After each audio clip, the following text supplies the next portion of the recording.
saya ada tugas di modul 3.1 yaitu mengenai pengambilan keputusan yang berbasis nilai-nilai kebajikan sebagai seorang pemimpin. Jadi tugasnya saya ditugaskan untuk mewawancarai ibu sebagai kepala sekolah di sekolah ini di SDN 1 Bayongbong.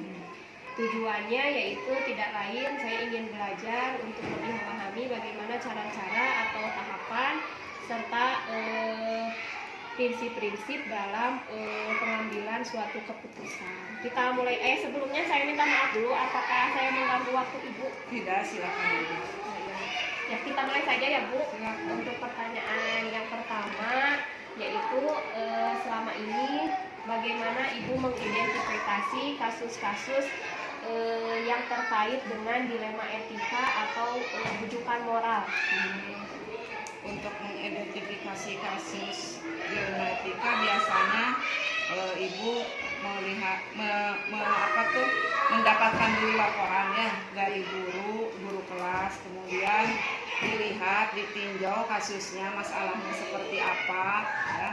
Kemudian ditelusuri apakah kasus tersebut ada kesenjangankah antara kasus dengan aturan-aturan. Setelah itu baru kita dapat menentukan apakah kasus ini termasuk dilema etika atau tidak. Ya. Untuk kasus sendiri yang Ibu pernah hadapi, untuk kasus apa ya Bu?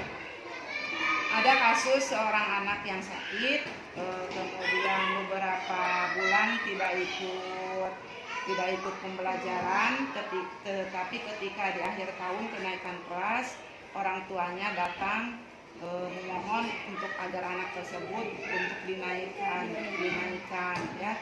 Melihat saat itu emang menjadi dilema bagi pihak sekolah. Yang pertama karena ketidakhadiran anak tersebut di sekolah terlalu lama. Yang kedua tidak ada data nilai yang untuk dituangkan ke dalam rapot sebagai bahan pertimbangan.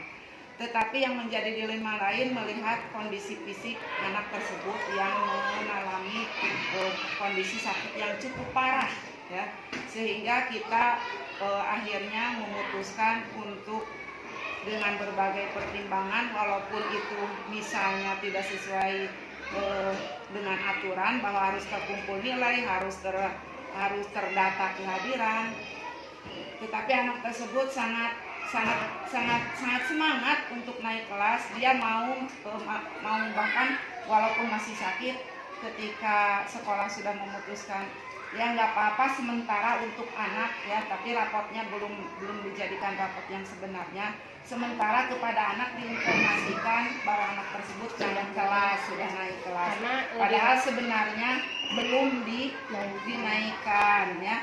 Ternyata setelah diberikan jawaban seperti itu, walaupun anak tersebut masih dalam kondisi sakit, anak tersebut datang ke sekolah mau ikut belajar. Jadi dia masih berusaha ya Bu? Masih berusaha ya, meskipun kondisinya sakit. Betul, dan untungnya sekolah melakukan hal tersebut karena beberapa minggu kemudian anak tersebut meninggal dunia. Jadi dalam menjalankan atau mengambil keputusan tadi yang disampaikan untuk kasus itu, mungkin ada dua kepentingan ya Bu ya, yang sama-sama benar atau sama-sama mengandung nilai kebajikan. Mungkin tadi yang Ibu katakan bahwa di sisi lain anak tersebut sakit, tapi di sisi lain anak tersebut juga ingin seperti teman-temannya untuk naik kelas. Nah, untuk mengambil keputusan tersebut, menurut Ibu langkah-langkah atau prosedurnya yang Ibu lakukan seperti apa? Sehingga memutuskan hal tersebut. Ya, yang pertama menganalisis kasus tersebut bersama-sama dengan guru ya. Setelah mendapat laporan ada kasus, kita bersama guru berdiskusi ini baiknya bagaimana. Kemudian konsultasi dan verifikasi kepada orang tua dan murid itu sendiri, mempertimbangkan dasar-dasar dari motif dari munculnya kasus tersebut. Kemudian kita seandainya kasus tersebut misalnya tidak bisa dihindari, kita berusaha untuk memprioritaskan untuk memutuskan ya, melaksanakan keputusan agar yang berpihak kepada anak tersebut, sehingga anak tersebut termotivasi untuk melanjutkan sekolah untuk belajar. Jadi mungkin di sini Bu dilema etikanya yaitu terjadi pada individu anak dan guru mungkin ya. Ya tidak berdampak kepada siswa yang lain. Oh tidak, karena anak-anak yang lain nampaknya sudah menerima ya, mengetahui kondisi, memahami kondisi anak tersebut, dan sehingga ketika anak tersebut bersama-sama dengan teman yang lain ikut bersama-sama naik, malah teman-temannya juga ikut berbahagia, bergembira. Berarti mungkin teman-temannya mempunyai nilai empati yang cukup besar terhadap anak yang tersebut ya. Lalu pengambilan keputusan tadi yang Ibu sampaikan, apakah Ibu menghadapi tantangan atau mungkin ada tantangan dari internal ketika Ibu mengambil keputusan, apakah ada yang menentang atau bertentangan? Selama ini kalau dari internal mungkin nurani guru ya, hati guru yang sudah jelas-jelas anak tidak ada hadir di sekolah, tidak ada data nilai, tetapi ketika orang tua meminta tersebut harus dinyatakan naik, sehingga harus mengkatrol nilai. Walaupun sebenarnya saat itu belum sampai ke nilai rapor, tapi hanya sebatas pemberitahuan aja anak tersebut naik ya. Belum sampai ke nilai rapor sampai ya. Jadi Bu, mungkin di sini ada suatu rasa kasihan dari gurunya tersebut ya, sehingga dia tidak menolak atau tidak menentang dari keputusan yang sudah Ibu ambil. Untuk menangani kasus tersebut, apakah Ibu punya jadwal tertentu untuk penyelesaian kasusnya, misalkan memonitoring anak tersebut kondisinya, atau diselesaikan secara tiba-tiba tanpa terjadwal gitu?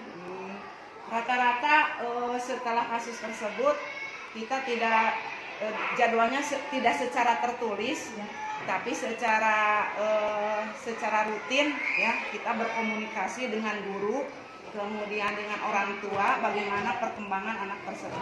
Jadi dimonitoring terus, tetapi tidak tertulis secara jadwalnya tidak secara tertulis, tapi terus dimonitoring. Jadi mungkin kuncinya yang paling utama tetap komunikasi Bu ya, kolaborasi baik dengan guru, kepala sekolah, dengan orang tua maupun dengan siswanya sendiri. Ya, untuk pertanyaan selanjutnya Bu ya, adakah dari semua yang Ibu sampaikan itu hal baik apa yang Ibu dapatkan, atau seperti kesimpulan apa sih yang Ibu dapatkan dari permasalahan tersebut?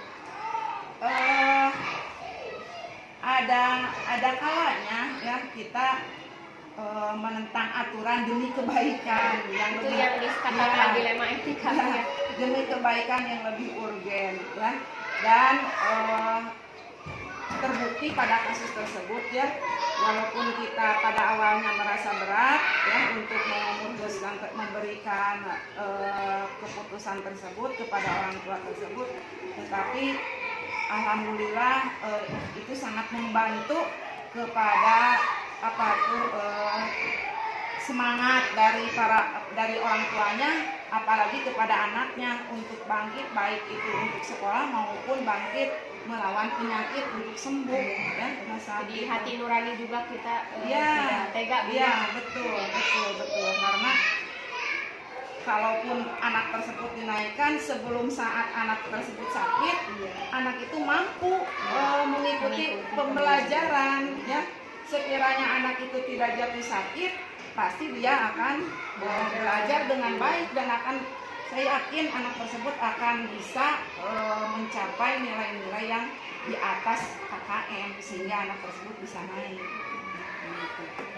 Mungkin itu saja Bu ya yang ingin saya tanyakan, yang sudah saya tanyakan. Sekali lagi saya ucapkan terima kasih apa yang sudah Ibu sampaikan. Semoga menjadi ilmu untuk saya, menjadi pengalaman dalam pengambilan suatu keputusan.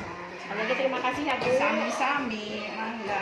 Assalamualaikum. Waalaikumsalam.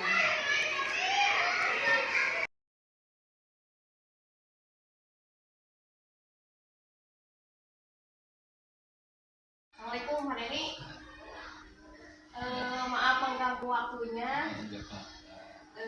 Kebetulan saya ada tugas demonstrasi kontekstual yang harus mewawancarai kepala sekolah dalam modul 3.1, yaitu mengenai pengambilan keputusan berbasis nilai-nilai kebajikan sebagai seorang pemimpin ya. Sebelumnya saya ingin tanya dulu, apa kedatangan saya mengganggu, Pak? Enggak. Ya, Bapak, ya. Mungkin kita langsung saja, Pak. Di sini kita hanya berdiskusi saja mengenai apa yang sudah Bapak rasakan. Kebetulan Bapak di sini menjabat sebagai kepala sekolah di SDN 5 Bayombong ya, Pak. Iya. Selama ini bagaimana Bapak mengidentifikasi kasus-kasus yang merupakan dilema etika atau bujukan moral? Apakah Bapak pernah terjadi di sekolah Bapak? Pernah terjadi, sering terjadi bahkan ya di sini di lingkungan orang tua tentunya ya, yang tidak mendukung. Sebagian besar orang tua meninggalkan anaknya itu untuk bersekolah, dia mencari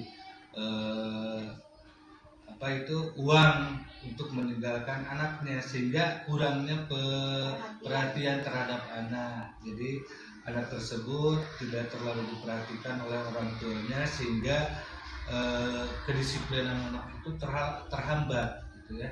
Jadi berperilaku yang tidak sesuai dengan aturan sekolah, karena satu-satunya kami ini ingin menegaskan kedisiplinan. Namun di sisi lain ada rasa kemanusiaan, rasa kasihan, karena kurangnya kasih sayang dari orang tua.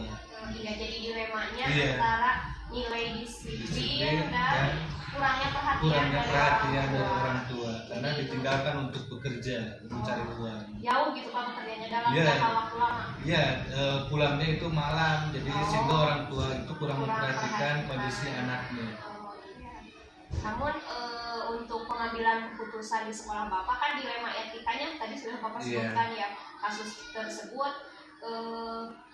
Kira-kira menurut Bapak apakah kepentingan itu sama-sama benar atau sama-sama mengandung nilai kebajikan? Nah, berdasarkan kasus tersebut terjadi dilema etika yang ditandai dengan adanya pilihan yang sama-sama benar. Iya. Ya, tidak ada bujukan moral untuk kasus ini karena tidak ada pelanggaran hukum yang terjadi. Iya, betul. Sehingga untuk mengidentifikasi antara dilema etika dan bujukan moral perlu dilihat dari tipe kasus dan pilihan yang muncul. Iya, betul sekali ya. Karena di sini tidak ada kode etik atau Iya. aturan secara hukum yang dilanggar ya. Iya. Hanya kita mengalami dilema ketika kedisiplinan siswa berkurang dikarenakan orang tuanya yang kurang perhatian, mungkin Iya. seperti itu ya Pak ya. Ya. Lalu langkah-langkah atau prosedur apa yang bisa Bapak lakukan selama ini untuk menyelesaikan dilema etika tersebut? Selama ini prosedurnya yang biasa saya lakukan itu adalah melakukan musyawarah dengan wakil kepala sekolah, tentunya dengan semua guru-guru yang ada di sekolah ini. Semua warga sekolah. Iya, semua warga sekolah. Apakah orang tua juga dilibatkan? Dilibatkan ya, nanti dilibatkan supaya mendapatkan suatu keputusan yang tidak merugikan salah satu pihak. Ya, tidak merugikan Iya. keduanya ya. Ya.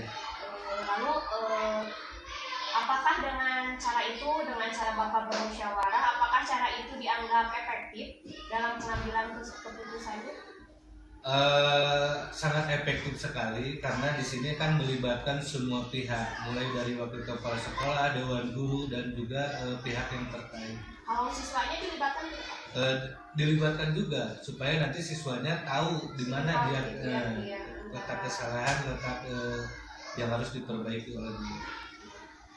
Lalu dalam menyelesaikan masalah ini, apakah terdapat tantangan Pak atau berjalan lancar atau di sini ada tantangan dalam pengambilan keputusan? Wah, besar sekali tantangannya ya Bu.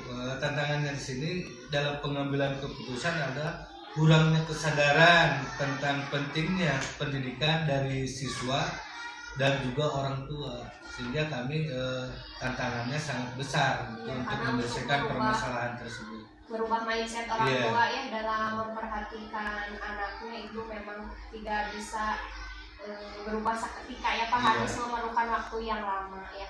Ya, untuk penyelesaian kasus ini apakah Bapak punya jadwal atau berjalan sesuai alur saja sesuai permasalahan yang terjadi atau misalkan ada pertemuan khusus untuk mencapai perkembangannya, misalkan 1 bulan sekali, 2 bulan sekali atau tidak terjadwal? Untuk kasus ini mungkin belum ada jadwal khusus ya Bu ya, dalam penyelesaiannya kasus dilema etika ini, karena langsung melakukan koordinasi dengan pihak wakil kepala sekolah atau guru-guru yang lain dan pihak yang terkait, sehingga tidak ada jadwal yang khusus untuk menyelesaikan permasalahan tersebut.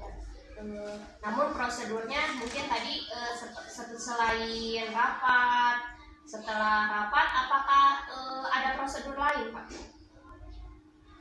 Selain rapat mungkin ada cara lain untuk merubah keadaan tersebut? Mungkin ada cara-cara yang Selain lainnya musyawarah. selain musyawarah, tapi itu yang paling utama sih kalau penyelesaiannya Ada komunikasi ya. kalau sudah berkomunikasi dengan wakil kepala sekolah, guru dan yang terkait, mungkin penyelesaiannya akan lebih cepat dan tidak ada yang merasa dirugikan. Ya, kedua belah pihak ya, semua pihak, tidak ada yang faktor internal atau faktor eksternal yang bisa membantu Bapak dalam menyelesaikan masalah ini. Kalau faktor internalnya sih mungkin bantuan dari rekan-rekan guru semua yang ada di sekolah ini, karena dengan bermusyawarah dengan rekan-rekan guru, insya Allah semua permasalahan akan selesai gitu. Dengan komunikasi Dengan dan komunikasi, kolaborasi yang iya. baik ya. Dari semua hal yang telah Bapak sampaikan, pembelajaran apa yang dapat Bapak petik dari pengalaman dalam pengambilan keputusan dilema etika ini?